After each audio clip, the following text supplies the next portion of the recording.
راضیه بابای و امروزها خوشحال است. در تلاش‌هایش برای دسترسی نورسان نابینا و سوزبین به تحصیل پیشرفت حاصل گشته است. این آموزگار در شهر باختر از 1 سال به این سو برای گرفتن کتاب خط بریل به مقامات دولتی مراجعت میکرد، ولی سازمان یوسعید به او خبری خوش رساند.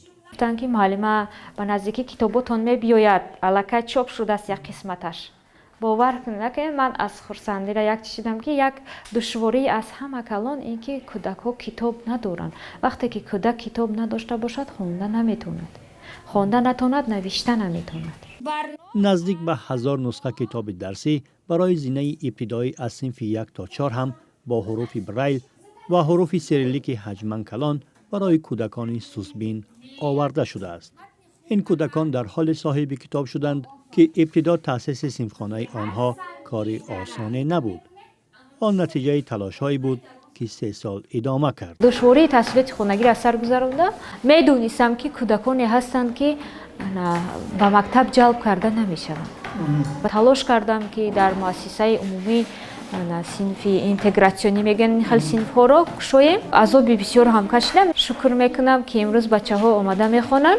این یگانه صنفخانه در وادی وخش است که شماری از کودکان نابینا و سوزبین را فرا گرفته است. با امید آنکه روز همه نورسانی دارای ویژگی ها تحصیل کرده توانند. تحصیل آموزش من بسیار خوب است و من خرسندم که به مکتب آمده تحصیل میکنم. امکانیت به ما هست ولی راههای ما دور است و ما روزهای می شود که ما یعنی نمیتوانیم آمده. اینجا از صنف 1 تا 4 نزدیک 10 نفر تحصیل میکند.